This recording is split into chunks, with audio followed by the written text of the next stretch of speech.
Assalamualaikum warahmatullahi wabarakatuh.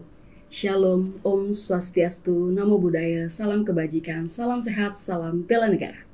Perkenalkan, saya Nurse Rabhita Diorarta, Eskep Mkep Spesialis Keperawatan Jiwa, yang pada kesempatan kali ini saya akan membawakan materi terkait dengan asuhan keperawatan pada pasien dengan isolasi sosial.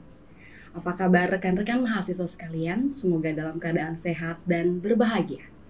Selanjutnya, rekan-rekan mahasiswa, isolasi sosial adalah kesendirian yang dialami oleh individu yang dianggap timbul karena orang lain, serta sebagai suatu keadaan negatif yang mengancam. Hal ini juga bisa diartikan dengan ketidakmampuan untuk membina hubungan yang erat, hangat, terbuka, dan independen dengan orang lain. Selanjutnya, rekan-rekan mahasiswa bisa melakukan pengkajian pada isolasi sosial yang pertama dengan faktor biologis. Faktor biologis ini terkait dengan faktor neurobiologis yang pertama terkait neurotransmitter, faktor genetik, faktor riwayat penyakit sebelumnya, riwayat penyakit gangguan jiwa sebelumnya, dan juga faktor-faktor gaya hidup. Yang kedua yaitu faktor psikologis. Teman-teman atau rekan-rekan mahasiswa dapat mengkaji pengalaman tidak menyenangkan, konsep diri, dan bagaimana dia menganggap penyakit pada kehidupannya. Yang ketiga, faktor sosiokultural.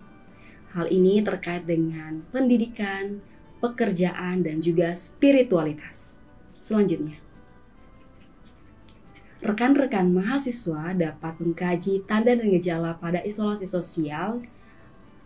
Pertama, tanda mayor, subjektif ingin merasa sendirian, merasa tidak nyaman di tempat umum, merasa berbeda dengan orang lain.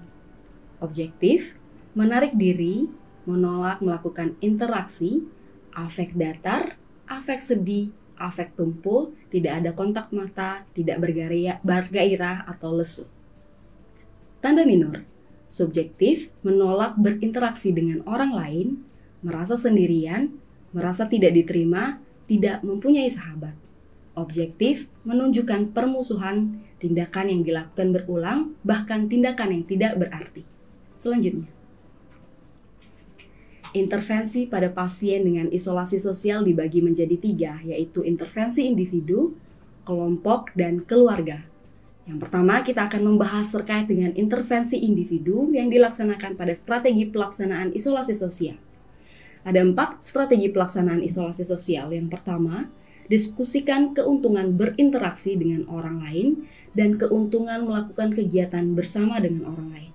Yang kedua, latih klien berkenalan.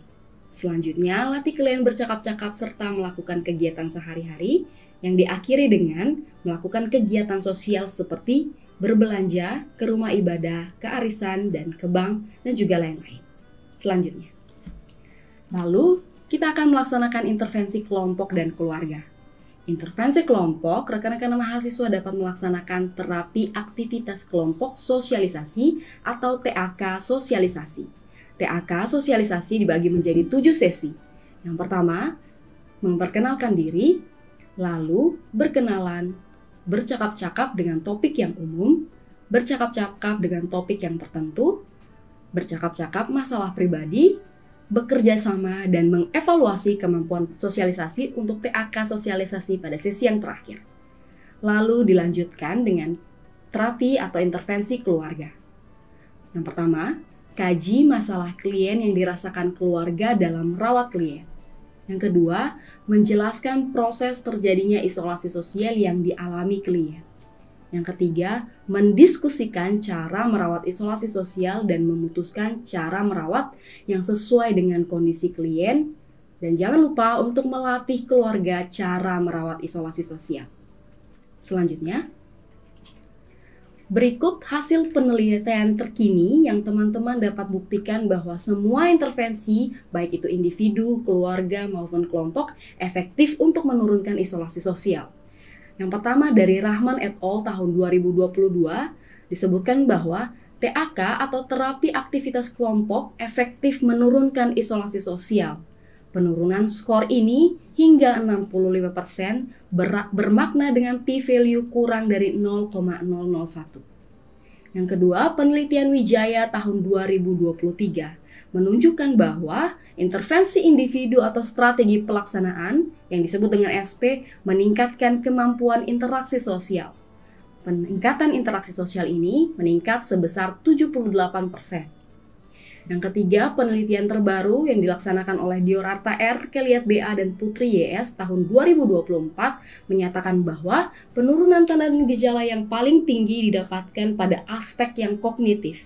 Rata-rata tanda dan gejala kognitif sebelum diberikan tindakan keperawatan sebesar 5,20 dari 8 atau 65%. Menurun sesudah diberikan tindakan keperawatan nurse individu dan kelompok. Tindakan nurse individu ini merupakan strategi pelaksanaan yang sebelumnya kita sudah bahas. Selanjutnya, rekan-rekan mahasiswa setelah memberikan intervensi individu, kelompok, dan keluarga harus mengevaluasi keberhasilan.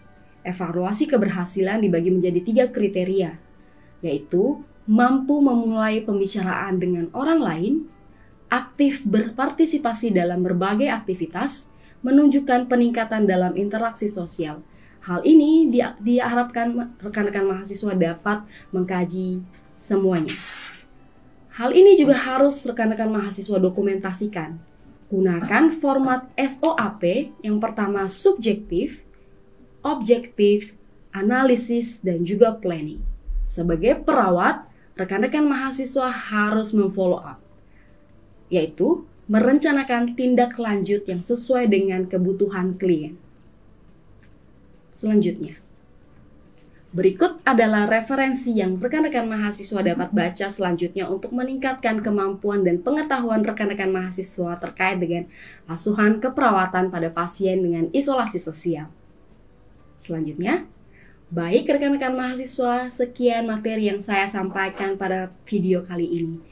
Semoga materi-materi pengantar terkait dengan asuhan keperawatan pada pasien isolasi sosial dapat membuat rekan-rekan mahasiswa menjadi individu calon perawat yang memiliki rasa ingin tahu yang tinggi terkait dengan asuhan keperawatan pada pasien isolasi sosial.